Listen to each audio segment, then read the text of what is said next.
प्यारे दर्शकों, अज के शो में तुहाडा निघा स्वागत है। शो दे विच मेरे नाल सीनियर पत्रकार बलबीर सिंह जंडू हैं।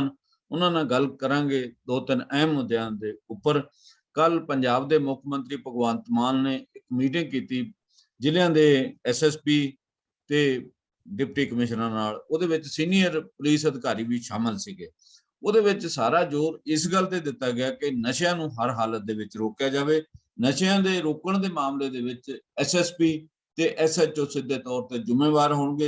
जिहदे इलाके दे विच नशा विकेगा उहदे खिलाफ कार्रवाई होएगी। ये बहुत वड्डा मसला हैगा। मतलब हिमालय पर्वत नूं सर करन नालों भी औखा काम हैगा। साडे नेड़े मतलब चंडीगढ़ दे नेड़े जिहड़े एरिए ने पंजाब दे, मुंडी खड़ दी एक रिपोर्ट छपी है कि उत्थे 24 घंटे नशा विकदा है। अखबार च खबर छपी है। फिर कुछ दिन पहला 4-5 दिन पहले ही फरीदकोट की एक खबर सीगी कि उत्थे SSP दफ्तर के नेड़े मतलब शरेआम नशा विकदा। जो वीडियो वायरल हो गई, मतलब कई घंटे बीत गए, उस तो बाद कार्रवाई हुई। मोगे की अज एक होर खबर है कि एक नौजवान जिहड़ा मैणा पिंड दा, वो 5 दिन बाद उसकी लाश मिली है। वो भी कहा जाता है कि ओवरडोज कारण उसकी मौत हुई है। मतलब एक नहीं अनेकों मसले जिहड़े आ रहे हैं ते ये सरकार नूं जिन्ने दिन आई नूं हो गया ਉਹਦੇ ਵਿੱਚ ओवरडोज ਨਾਲ ਜਿਹੜੀਆਂ मौतां की गिनती है वो दुगणियां हो गई। जे मतलब 60 दिन की सरकार है तो 60 तो वध मौतां ਜਿਹੜੀਆਂ हो चुकियां ने। इस तरीके की हालत हैगी पंजाब की, ओवरडोज कारण लोग मर रहे। दूजे पासे ਜਿਹੜੀ है धिरां ने नशा रोकना, STF इसे काम ਲਈ बनाई गई सी, ਉਹਦੇ ਤੇ ਪੁਲਿਸ ਦੇ ਵਿਚਾਲੇ मतभेद ने, कोई तालमेल नहीं है। ये तालमेल किवें बनेगा, इस मुद्दे के उपर चर्चा करेंगे। उस तो बाद महंगाई ने जिहड़ी लोकां दी ना करा रखी है, त्राह हो गई है। आम बंदे का जिहड़ा जनजीवन है वो किवें चलेगा।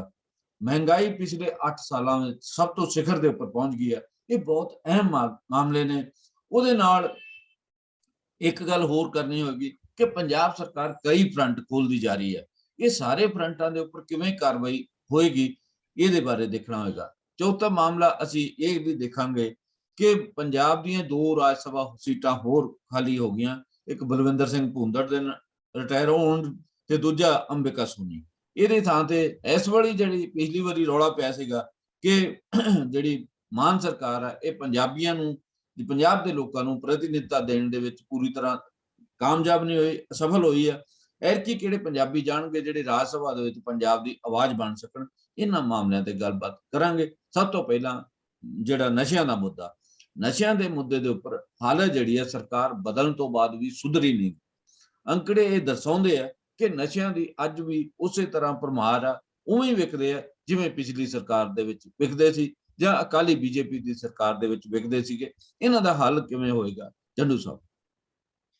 देखो, नशियां दा जिहड़ा मामला हैगा ये बहुत पुराना ही चलिया आ रहा है ते वख-वख समयां ते वख-वख सरकारां हमेशा ही कहंदियां रहियां कि असीं जिउं ही सरकार साडी बनेगी चोणां दे विच कि उस तो बाद असीं फौरी जिहड़ा नशे खत्म कर देंगे।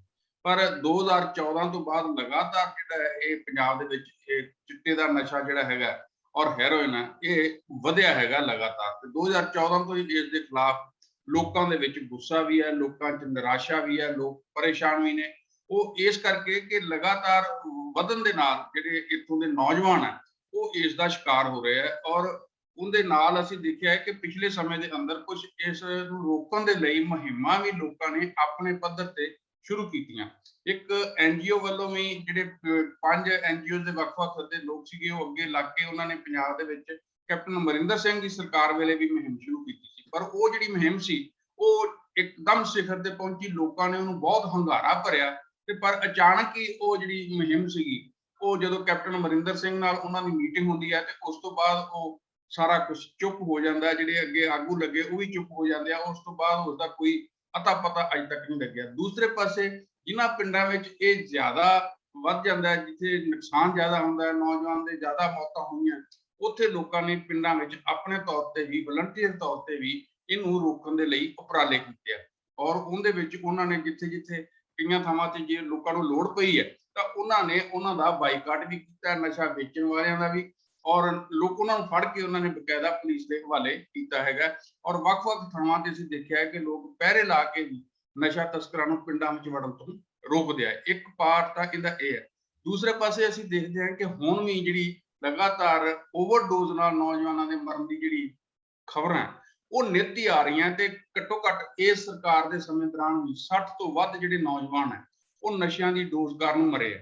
ਔਰ ਜਿਸ ਤਰ੍ਹਾਂ ਤੁਸੀਂ ਮੋਗੇ ਦੀ ਘਟਨਾ ਦਾ ਜ਼ਿਕਰ ਕੀਤਾ ਹੈ, ਇਸ ਤਰ੍ਹਾਂ ਹੀ ਹੋਰ ਵੀ ਘਟਨਾਵਾਂ ਬਹੁਤ ਸਾਰੀਆਂ ਵਾਪਰੀਆਂ ਜਿਨ੍ਹਾਂ ਵਿੱਚ ਨਸ਼ੇ ਜ਼ਿਆਦਾ ਖਾਣ ਤੋਂ ਬਾਅਦ ਉਹਨਾਂ ਨੂੰ ਪਤਾ ਨਹੀਂ ਲੱਗਦਾ ਕਿ ਕਿਸ ਤਰ੍ਹਾਂ ਲੋਕ ਜਿਹੜੇ ਉਹਨਾਂ ਦੇ ਮਾਪੇ ਆ, ਉਹਨਾਂ ਦੇ ਵਾਰਸ ਹੈ, ਉਹ ਕਿਸ ਤਰ੍ਹਾਂ ਉਹਨਾਂ ਨੂੰ ਲੱਭਦੇ ਫਿਰਦੇ ਆ ਤੇ ਬਾਅਦ ਵਿੱਚ ਕਈ ਵਾਰ ਲਾਸ਼ਾਂ ਹੀ ਮਿਲਦੀਆਂ।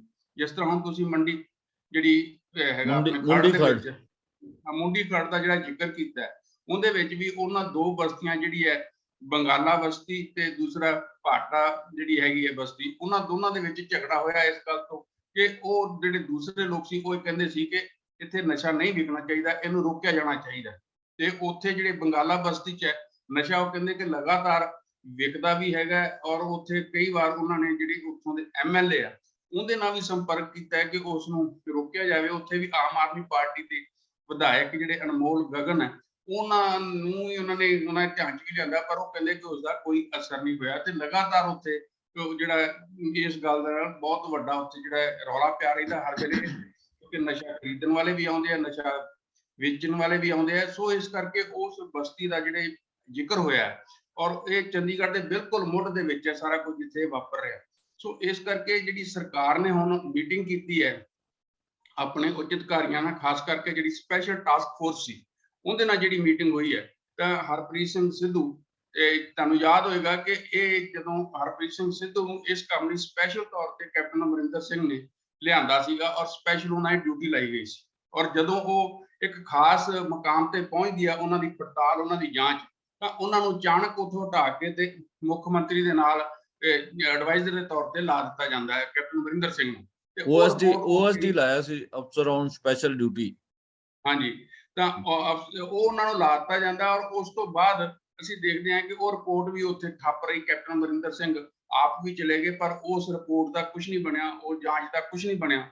ਸੋ ਹੁਣ ਫਿਰ ਨਵੇਂ ਸਿਰੇ ਤੋਂ ਜਦੋਂ ਆਮ ਆਦਮੀ ਪਾਰਟੀ ਸਰਕਾਰ ਆਈ ਹੈ, ਤਾਂ ਜਿਸ ਤਰ੍ਹਾਂ ਇਹਨਾਂ ਨੇ ਵੀ ਕੈਪਟਨ ਅਮਰਿੰਦਰ ਸਿੰਘ ਵਾਂਗੂ ਚੋਣਾਂ 'ਚ ਵਾਅਦਾ ਕੀਤਾ ਸੀਗਾ ਕਿ ਅਸੀਂ ਜਿਉਂ ਹੀ ਆਵਾਂਗੇ ਤਿਉਂ ਹੀ ਅਸੀਂ ਜਿਹੜਾ ਨਸ਼ੇ ਜਿਹੜੇ ਪੰਜਾਬ 'ਚ ਬੰਦ ਕਰਾਂਗੇ, ਪਰ ਅਸੀਂ ਦੇਖਿਆ ਕਿ ਪਿਛਲੇ ਸਾਰੇ ਸਮੇਂ ਦੌਰਾਨ ਲਗਭਗ 2 ਮਹੀਨੇ ਦਾ ਸਮਾਂ ਹੋ ਗਿਆ, ਇਸ ਦੇ ਦੌਰਾਨ ਨਸ਼ਾ ਜਿਹੜੀ ਵੇਚਣ ਦੀਆਂ ਘਟਨਾਵਾਂ ਉਹ ਵੀਡੀਓ ਜਿਹੜੀਆਂ ਉਹ ਬਹੁਤ ਸਾਹਮਣੇ ਆਈਆਂ, ਚਾਹੇ ਉਹ ਬਠਿੰਡਾ ਹੈਗਾ, ਚਾਹੇ ਉਹ ਫਰੀਦਕੋਟ ਹੈਗਾ, ਚਾਹੇ ਹੋਰ ਇਲਾਕੇ ਹੈਗੇ ਆ ਵੱਖ-ਵੱਖ ਥਾਵਾਂ ਤੇ, ਕਿ ਕਿਵੇਂ ਥਾਣਿਆਂ ਦੇ ਨੇੜੇ ਜਿਹੜੇ ਪੁਲਿਸ ਅਫਸਰਾਂ ਦੇ ਜਿਹੜੇ ਦਫ਼ਤਰ ਹੈ ਉਹਨਾਂ ਦੇ ਨੇੜੇ ਕਿਸ ਤਰ੍ਹਾਂ ਨਸ਼ਾ ਉੱਥੇ ਧੜਾ-ਧੜ ਵਿਕ ਰਿਹਾ ਔਰ ਲੋਕ ਏਦਾਂ ਜਿਵੇਂ ਰਿਓੜੀਆਂ ਖਰੀਦਣ ਆਉਂਦੇ ਆ, ਇਸ ਤਰ੍ਹਾਂ ਹੀ ਮੂੰਗਫਲੀ ਖਰੀਦਣ ਆਉਂਦੇ ਆ, ਇਸ ਤਰ੍ਹਾਂ ਹੀ ਪੈਸੇ ਫੜਾ ਤੇ ਕੁੜੀਆਂ ਫੜ ਲਿਫਾਫੇ ਫੜ ਉੱਥੋਂ ਜਾ ਰਹੇ। ਇਹ ਸਾਰੀਆਂ ਘਟਨਾਵਾਂ ਸਾਹਮਣੇ ਪਿਛਲੇ ਸਮੇਂ 'ਚ ਹੀ ਆਈਆਂ।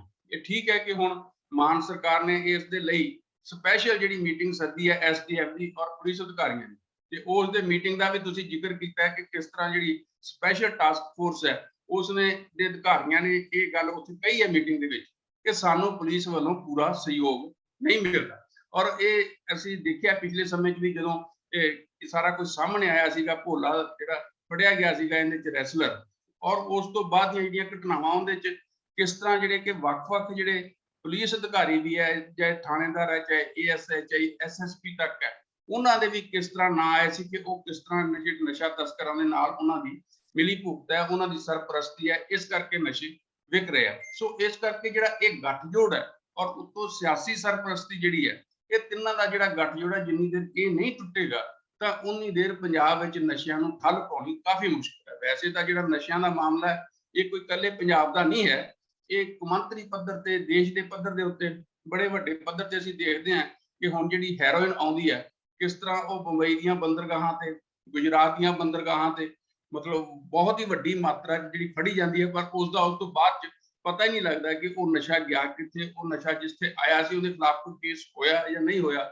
ਉਹ ਸਾਰਾ ਕੁਝ ਹੀ ਦੱਬ ਜਾਂਦਾ ਹੈ। ਤੇ ਦੂਸਰੇ ਪਾਸੇ ਅਸੀਂ ਦੇਖਦੇ ਹਾਂ ਕਿ ਸ਼ਾਹਰੁਖ ਖਾਨ ਦੇ ਮੁੰਡੇ ਨੂੰ ਇਸ ਕਰਕੇ ਫੜ ਲਿਆ ਜਾਂਦਾ ਹੈ ਕਿ ਉਹਦੇ ਕੋਲ ਨਸ਼ਾ ਸੀ, ਪਰ ਜਿਹੜੇ ਕਿਤੇ ਵੀ ਜਿਹੜੀ ਹੈ ED ਉਹਨੂੰ ਜਾਂ ਉਹ ਨਹੀਂ ਉਹਨੂੰ ਸਾਬਤ ਕਰ ਸਕੀ ਕਿ ਉਹਦੇ ਕੋਲ ਸੀਗਾ ਨਸ਼ਾ ਜਾਂ ਉਹਦੇ ਇਸ ਤਰ੍ਹਾਂ ਦੇ ਕੋਈ ਸਬੰਧ ਸੀਗੇ। ਸੋ ਇਹ ਸਾਰੀਆਂ ਜਿਹੜੀਆਂ ਘਟਨਾਵਾਂ ਸਾਨੂੰ ਦੱਸਦੀਆਂ ਕਿ ਨਸ਼ੇ ਦਾ ਜਿਹੜਾ ਕਾਰੋਬਾਰ ਹੈ ਉਹ ਦੇਸ਼ ਦੇ ਪੱਧਰ ਤੇ, ਕੌਮਾਂਤਰੀ ਪੱਧਰ ਤੇ ਵੀ ਹੈਗਾ, ਪਰ ਜਿਸ ਤਰ੍ਹਾਂ ਪੰਜਾਬ ਦੇ ਵਿੱਚ ਨਸ਼ੇ ਦੇ ਨਾਲ ਨੌਜਵਾਨਾਂ ਦੀ ਬੁਰੀ ਹਾਲਤ ਹੈ, ਉਹਦੇ ਲਈ ਇਹ ਜ਼ਰੂਰੀ ਹੈ ਜੰਮੂ ਜੀ ਕਿ ਜਿੱਥੇ ਤੁਸੀਂ ਪੁਲਿਸ ਨੂੰ ਸਰਗਰਮ ਕਰਦੇ ਹੋ ਕਿ ਉਹਨਾਂ ਦੇ ਖਿਲਾਫ ਕਾਰਵਾਈ ਕੀਤੀ ਜਾਵੇ, STF ਨੂੰ ਸਰਗਰਮ ਕਰਦੇ ਹੋ ਉਹਨਾਂ ਦੇ ਖਿਲਾਫ ਕਾਰਵਾਈ ਕੀਤੀ ਜਾਵੇ, ਪਰ ਜੇ ਸਪਲਾਈ ਚੇਨ ਜਦੋਂ ਟੁੱਟੇਗੀ ਤਾਂ ਉਸ ਸਮੇਂ ਜਿਹੜੇ ਨਸ਼ਾ ਕਰਨ ਵਾਲੇ ਲੋਕ ਹੈ ਉਹਨਾਂ ਨੂੰ ਨੇ ਸਿੱਧਾ ਹੀ ਭੱਜਣਾ ਹੈਗਾ ਹੈ ਕਿ ਜਿਹੜੇ ਨਸ਼ਾ ਛਡਾਊ ਕੇਂਦਰ ਹੈ ਉਹਨਾਂ ਵੱਲ। ਉਹਨਾਂ ਦਾ ਪ੍ਰਬੰਧ ਵੀ ਚੁਸਤ ਦਰੁਸਤ ਹੋਣਾ ਚਾਹੀਦਾ ਤਾਂ ਜੋ ਉੱਥੇ ਜਦੋਂ ਉਹ ਨਸ਼ਾ ਛੱਡਣ ਵਾਲੇ ਜਿਹੜੇ ਲੋਕ ਹੈ ਉੱਥੇ ਪਹੁੰਚਣ ਤਾਂ ਉਹਨਾਂ ਦਾ ਉੱਥੇ ਠੀਕ ਢੰਗ ਨਾਲ ਇਲਾਜ ਹੋ ਸਕੇ। ਵੈਸੇ ਤਾਂ ਮੁੱਖ ਮੰਤਰੀ ਭਗਵੰਤ ਮਾਨ ਨੇ ਇਹ ਗੱਲ ਕਹੀ ਹੈਗੀ ਹੈ ਕਿ ਹੁਣ ਤੱਕ ਸਾਡੇ ਕੋਲ ਜਿਹੜੇ ਇਸ ਵੇਲੇ ਸਟੇਟ ਦੇ ਵਿੱਚ ਹੈ ਉਹ 208 ਦੇ ਕਰੀਬ ਨਸ਼ਾ ਛਡਾਊ ਕੇਂਦਰ ਹੈਗੇ ਤੇ ਇਸ ਕਰਕੇ ਉਹ ਅਸੀਂ ਗਿਣਤੀ ਵਧਾ ਕੇ ਜਿਹੜੀ ਆ ਆਉਣ ਵਾਲੇ ਸਮੇਂ 'ਚ 500 ਕਰਾਂਗੇ ਜਾਂ ਲੋੜ ਪਈ ਤੇ 1000 ਕਰਾਂਗੇ। ਸੋ ਇਸ ਕਰਕੇ ਇਹ ਜ਼ਰੂਰੀ ਹੈਗਾ ਕਿ ਜਦੋਂ ਤੁਸੀਂ ਇਸ ਸਾਰੀ ਮੁਹਿੰਮ ਨੂੰ ਚਲਾਉਣਾ ਤਾਂ ਉਹਦੇ ਪੈਰਲਲ ਉਹਨਾਂ ਲੋਕਾਂ ਦੇ ਇਲਾਜ ਦਾ ਵੀ ਪੂਰਾ ਪ੍ਰੋਪਰ ਪ੍ਰਬੰਧ ਹੋਣਾ ਚਾਹੀਦਾ ਤਾਂ ਹੀ ਉਹ ਠੀਕ ਢੰਗ ਦੇ ਨਾਲ ਜਿਹੜਾ ਉਹ ਨਸ਼ਾ ਛੱਡ ਕੇ ਤਾਂ ਆਪਣੀ ਸਹੀ ਜ਼ਿੰਦਗੀ ਜਿਹੜੀ ਜੀਣ ਵੱਲ ਅੱਗੇ ਵਧ ਸਕਦੇ ਆ। ਉਹਦੇ ਵਿੱਚ ਇੱਕ ਸਮਾਜ ਦਾ ਵੀ ਰੋਲ ਬਣਦਾ ਹੈਗਾ ਇਹਦੇ ਵਿੱਚ ਜਿਹੜੇ ਉਹਨਾਂ ਨੂੰ ਜਾਗਰੂਕ ਕਰਨ ਲਈ ਉਹਨਾਂ ਨੂੰ ਸੰਭਾਲਣ ਦੇ ਲਈ। ਹੁਣ ਕਈ ਦੇਸ਼ਾਂ ਵਿੱਚ ਅਸੀਂ ਦੇਖਦੇ ਹਾਂ ਯੂਰਪ ਦੇ ਦੇਸ਼ ਮੈਨੂੰ ਹੁਣ ਨਾਂ ਨਹੀਂ ਯਾਦ ਆ ਰਿਹਾ ਉੱਥੇ ਉਹਨਾਂ ਨੇ ਇਸ ਨੂੰ ਬਕਾਇਦਾ ਰੋਗ ਦੇ ਤੌਰ ਤੇ ਲਿਆ ਹੈਗਾ ਕਿ ਉਹਨੂੰ ਨਸ਼ਈ ਦੇ ਤੌਰ ਤੇ ਨਹੀਂ ਕਿ ਇਹ ਬੰਦਾ ਰੋਗੀ ਹੈ ਤੇ ਇਹਦਾ ਰੋਗੀ ਦੇ ਤੌਰ ਤੇ ਪੰਜਾਬ ਪੁਲਿਸ ਨਹੀਂ ਪੰਜਾਬ ਪੁਲਿਸ ਨੂੰ ਇਸ ਗੱਲ ਦੀ ਐਸਟੀਐਫ ਦੇ ਜਿਹੜੇ ਚੀਫ ਹੈ ਹਰਪ੍ਰੀਤ ਸਿੱਧੂ ਉਹਨੂੰ ਜਾਣਕਾਰੀ ਹੈ ਵੀ ਕਿਹੜੇ ਕਿਹੜੇ ਦੇਸ਼ਾਂ ਨੇ ਕਿਵੇਂ ਕਿਵੇਂ ਇਹਨੂੰ ਟੈਕਲ ਕੀਤਾ। ਇਹਨਾਂ ਨੇ ਉਹ ਸਾਰੀ ਜਾਣਕਾਰੀ ਇਕੱਤਰ ਕਰਕੇ ਅੱਗੇ ਵਧੇ ਆ। ਪਰ ਹਾਲਤ ਇਹ ਹੈ ਕਿ ਜਿਹੜੇ ਨਸ਼ੇ ਦੀ ਜਿਹਨਾਂ ਨੂੰ ਲੱਤ ਲੱਗ ਜਾਂਦੀ ਹੈ ਉਹਨਾਂ ਨੂੰ ਕਿਸੇ ਪਾਸੇ ਬਾਹਰ ਵੀ ਧੱਕਿਆ ਜਾ ਸਕਦਾ, ਉਹਨਾਂ ਨੂੰ ਹਥਿਆਰਾਂ ਦੀ ਸਮਗਲਿੰਗ 'ਚ ਵੀ ਸੁੱਟਿਆ ਜਾ ਸਕਦਾ, ਉਹਨੂੰ ਕੋਈ ਵੀ ਕੰਮ ਉਹਨਾਂ ਤੋਂ ਕਰਵਾਇਆ ਜਾ ਸਕਦਾ। ਉਹ ਨਸ਼ੇ ਦੇ ਇੰਨੇ ਮੁਹਤਾਜ ਹੋ ਜਾਂਦੇ। ਹੁਣ ਵੀ ਜਿਹੜਾ ਤਰਨਤਾਰਨ ਤੋਂ ਫੜਿਆ ਗਿਆ ਨਿਸ਼ਾਨ ਸਿੰਘ ਇਹ ਵੀ ਪਹਿਲਾਂ ਸ਼ੁਰੂਆਤ ਨਸ਼ਿਆਂ ਦੇ ਮਾਮਲੇ 'ਚ ਗਿਆ ਤੇ ਉਹ ਤੋਂ ਬਾਅਦ ਹੀ ਅਗਲੇ ਜਿਹੜੀਆਂ ਗੱਲਾਂ ਵਧੀਆਂ ਨੇ। ਪਹਿਲਾਂ ਉੱਥੇ ਇਲਾਕੇ ਦੇ ਵਿੱਚ ਵੀ ਸ਼ਾਇਦ ਨਸ਼ਿਆਂ ਛੋਟਾ ਮੋਟਾ ਕੰਮ ਕਰਦਾ, ਬਾਅਦ ਦੇ ਵਿੱਚ ਆ ਜਿਹੜੀਆਂ ਨਵੇਂ ਫੈਕਟਸ ਜਿਹੜੇ ਉਹਦੇ ਬਾਰੇ ਆਏ ਆ। ਇਹੋ ਜਿਹੇ ਤੱਥ ਕਈਆਂ ਬਾਰੇ ਵੀ ਆ ਸਕਦੇ ਆ ਤੇ ਇਸ ਕਰਕੇ ਇਹਨੂੰ ਰੋਕਣਾ ਜਿਹੜਾ ਬਹੁਤ ਵੱਡੀ ਪ੍ਰੋਜੈਕਟ ਆ, ਬਹੁਤ ਵੱਡੀ ਮੁਹਿੰਮ ਇਹਦੇ ਲਈ ਚਾਹੀਦੀ ਹੈ ਤੇ ਪੂਰੇ ਸਮਾਜ ਦੀ ਜਿਹੜੀ ਇਹਦੇ ਸ਼ਮੂਲੀਅਤ ਦੀ ਲੋੜ ਹੈਗੀ।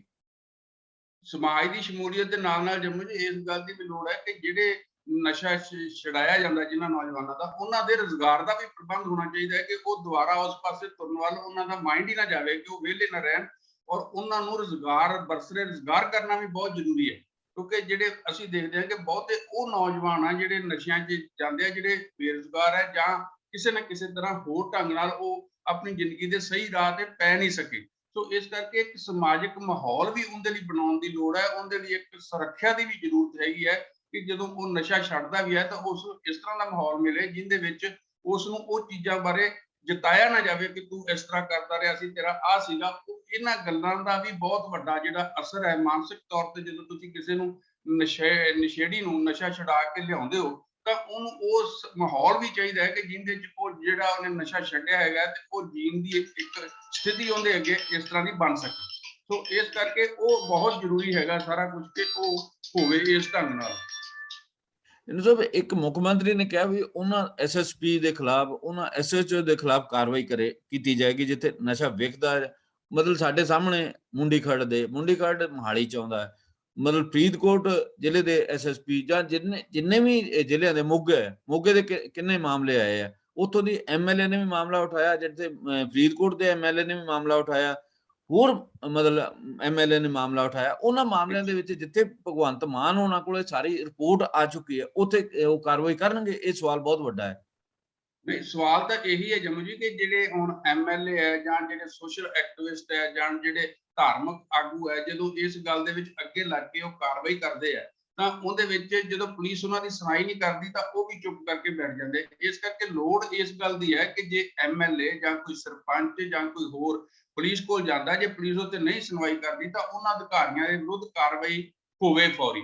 ਅਜੇ ਤੱਕ ਇਦਾਂ ਦੀ ਕੋਈ ਵੀ ਗੱਲ ਸਾਹਮਣੇ ਨਹੀਂ ਆਈ ਕਿ ਕਿਸੇ ਇਦਾਂ ਦੇ ਐਸਐਸਪੀ ਜਿਹੜੇ ਪਿੱਛੇ ਕੈਪਟਨ ਅਮਰਿੰਦਰ ਸਿੰਘ ਦੇ ਵੇਲੇ ਮੁਹਿੰਮ ਚੱਲੀ ਸੀ ਉਦੋਂ ਜ਼ਰੂਰ ਐਸਐਸਪੀ, ਇੰਸਪੈਕਟਰ, ਏਐਸਆਈ, ਡੀਐਸਪੀ ਉਹਨਾਂ ਦੇ ਨਾਂ ਸਾਹਮਣੇ ਆਏ ਸੀ ਪਰ ਉਹਨਾਂ ਦਾ ਵੀ ਬਾਅਦ ਚ ਕੀ ਹੋਇਆ ਅਜੇ ਉਹ ਕੇਸ ਚੱਲ ਰਿਹਾ, ਕੀ ਬਣਿਆ ਇਹ ਕੋਈ ਪਤਾ ਨਹੀਂ। ਪਰ ਇਹ ਜ਼ਰੂਰ ਹੈ ਕਿ ਜੇ ਇਹੋ ਜਿਹੇ ਲੋਕਾਂ ਨੂੰ ਮਿਸਾਲੀ ਸਜ਼ਾਵਾਂ ਦੇਣ ਔਰ ਜਿਸ ਤਰ੍ਹਾਂ ਹੁਣ ਇਹ ਗੱਲ ਹੈ ਇਹਨਾਂ ਦੇ ਇਹ ਵੀ ਹੈਗਾ ਇੱਕ ਪੱਖ ਇਹ ਵੀ ਹੈਗਾ ਕਿ ਇਹ ਜਿਹੜੀਆਂ ਜਿਸ ਢੰਗ ਨਾਲ ਇਹ ਖਬਰਾਂ ਨੂੰ ਮੀਡੀਆ 'ਚ ਆਉਂਦੀਆਂ ਔਰ ਜਿਸ ਢੰਗ ਨਾਲ ਇਹ ਕਿਹਾ ਜਾਂਦਾ ਹੈ ਕਿ ਇੰਨੀ ਹੀਰੋਇਨ ਫੜੀ ਗਈ ਔਰ ਇੰਨੇ ਉੱਥੇ ਜਿਹੜੀ ਹੈ ਉਹ ਇੰਨੇ ਕਰੋੜ ਦੀ ਮਾਰਕੀਟ, ਉਹਦੇ ਨਾਲ ਜਿਹੜੇ ਇਸ ਪਾਸੇ ਵੀ ਜਿਹੜੇ ਸੌਖਾ ਪੈਸਾ ਕਮਾਉਣ ਦੇ ਜਿਨ੍ਹਾਂ ਦੀ ਮਾਨਸਿਕਤਾ ਹੈਗੀ ਆ ਉਹ ਲੋਕ ਵੀ ਇਸ ਪਾਸੇ ਲੱਗਦੇ ਆ, ਇਸ ਪਾਸੇ ਵੱਧਦੇ ਆ ਜਾਂ ਉਹ ਸ਼ੁਰੂ 'ਚ ਨਸ਼ੇ 'ਚ ਲੱਗਦੇ ਆ ਉਸ ਤੋਂ ਬਾਅਦ ਉਹ ਨਸ਼ਾ ਵੇਚਣ ਵਾਲਿਆਂ 'ਚ, ਨਸ਼ਾ ਸਪਲਾਇਰਾਂ ਵਿੱਚ ਵੀ ਉਹ ਸ਼ਾਮਲ ਹੋ ਜਾਂਦੇ ਆ। ਸੋ ਇਸ ਕਰਕੇ ਲੋੜ ਇਸ ਗੱਲ ਦੀ ਹੈ ਕਿ ਇਹਨਾਂ ਚੀਜ਼ਾਂ ਨੂੰ ਇਸ ਢੰਗ ਨਾਲ, ਇਹ ਵੈਸੇ ਮੁੱਖ ਮੰਤਰੀ ਨੇ ਕਿਹਾ ਵੀ ਹੈਗਾ ਕਿ ਉਹਨਾਂ ਨੂੰ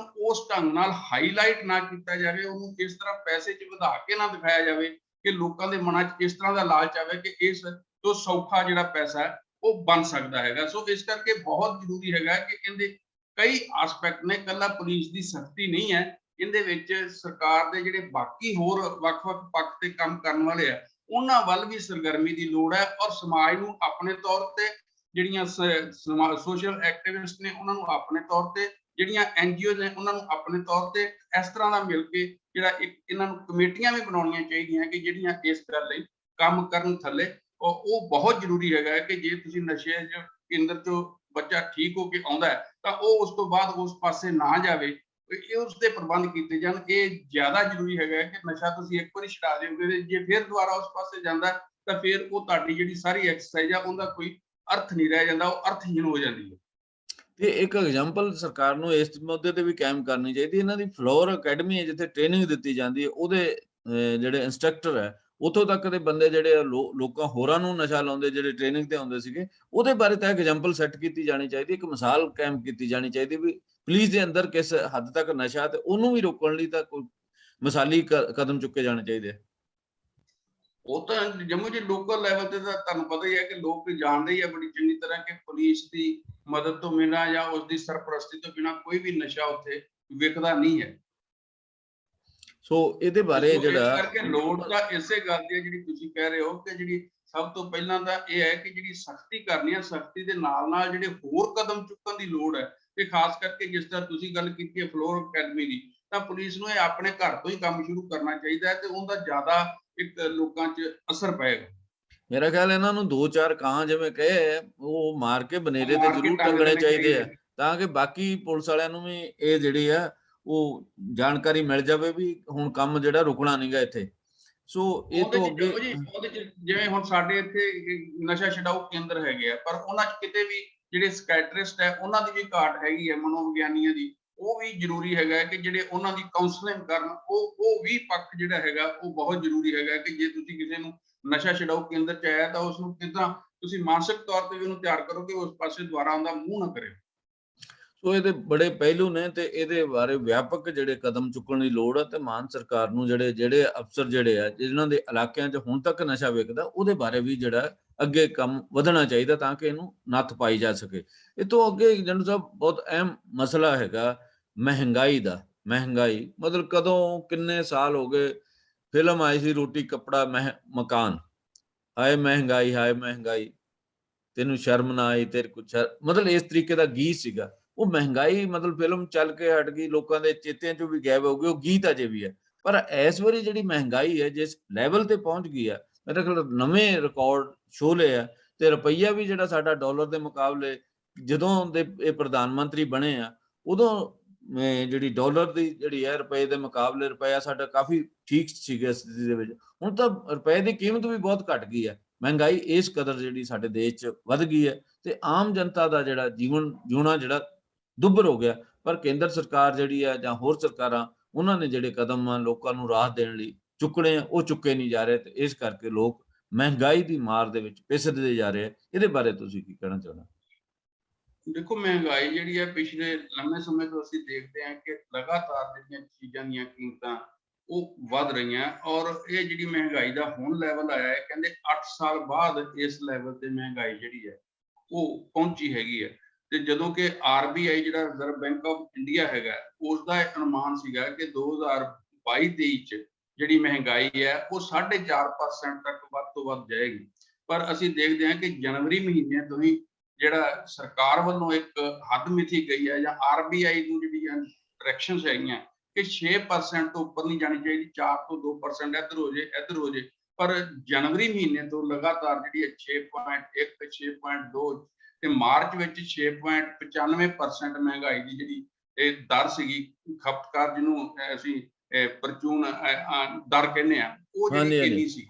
ਤੇ ਹੁਣ ਜਿਹੜੀ ਹੈ ਉਹ ਵੱਧ ਕੇ ਪਹੁੰਚ ਗਈ ਹੈ 8 ਪੁਆਇੰਟ ਤੇ 79 ਤੇ ਚਲੀ ਗਈ ਹੈ। ਇੱਕ 7 ਪੁਆਇੰਟ ਜਿਹੜੀ ਪਰਚੂਨ ਆ 7 ਪੁਆਇੰਟ 79 ਹੈ, ਦੂਜੀ ਜਿਹੜੀ ਹੈ 8.33 ਹੈ। ਮਤਲਬ ਇਹ ਹਾਲਤ ਹੈਗੀ ਉਹ ਇਸ ਲੈਵਲ ਤੇ ਚਲੀ ਗਈ ਹੈਗੀ ਹੈ। ਤੇ ਇਸ ਦੇ ਸਾਰੇ ਦੇ ਪਿੱਛੇ ਜਿਹੜੇ ਕਾਰਨ ਦੱਸੇ ਜਾ ਰਹੇ ਆ, ਉਹ ਇੱਕ ਤਾਂ ਇਹ ਹੈ ਕਿ ਜਿਹੜੀ ਤੇਲ ਤੇ ਪੈਟਰੋਲ ਤੇ ਡੀਜ਼ਲ ਦੀਆਂ ਕੀਮਤਾਂ ਲਗਾਤਾਰ ਵੱਧ ਰਹੀਆਂ। ਦੂਸਰੇ ਪਾਸੇ ਖੁਰਾਕੀ ਵਸਤਾਂ ਦੀ ਜਿਹੜੀ ਸਪਲਾਈ ਹੈ, ਜਿਸ ਤਰ੍ਹਾਂ ਰੂਸ ਤੇ ਯੂਕਰੇਨ ਦੀ ਜੰਗ ਲੱਗੀ ਹੈ, ਉਹਦੇ ਵਿੱਚ ਘਾਟ ਆਉਣ ਕਰਕੇ ਸਪਲਾਈ ਦੇ ਵਿੱਚ ਵੀ ਇਹ ਸਾਰਾ ਕੁਝ ਵਾਪਰ ਰਿਹਾ ਹੈਗਾ। ਪਰ ਇਹ ਜ਼ਰੂਰ ਹੈ ਕਿ ਜਿਸ ਤਰ੍ਹਾਂ ਇੱਕ ਸਟੋਰੀਏ ਜਿਹੜੇ ਸਟੋਰ ਵੀ ਕਰਦੇ ਆ ਮਾਲ ਨੂੰ, ਉਹ ਵੀ ਕੀਮਤ ਵਧਾਉਣ ਵਿੱਚ ਬਹੁਤ ਇਸ ਦਾ ਰੋਲ ਅਦਾ ਕਰਦੇ ਹੈਗੇ ਆ। ਹੁਣ ਜਿਸ ਤਰ੍ਹਾਂ ਤੇਲ ਦੀ ਕੀਮਤ ਵੱਧ ਰਹੀ ਹੈ, ਤੇਲ ਦੀ ਕੀਮਤ ਜੇ ਪੈਟਰੋਲ ਦੀ ਹੈ ਜਾਂ ਡੀਜ਼ਲ ਦੀ ਕੀਮਤ ਹੈ, ਉਹ ਸਰਕਾਰ ਦੇ ਵੱਸ ਹੈਗਾ ਕਿ ਉਹ ਐਕਸਾਈਜ਼ ਡਿਊਟੀ ਘਟਾ ਸਕਦੀ ਹੈ, ਵੈਟ ਡਿਊਟੀ ਘਟ ਸਕਦੀ ਹੈ।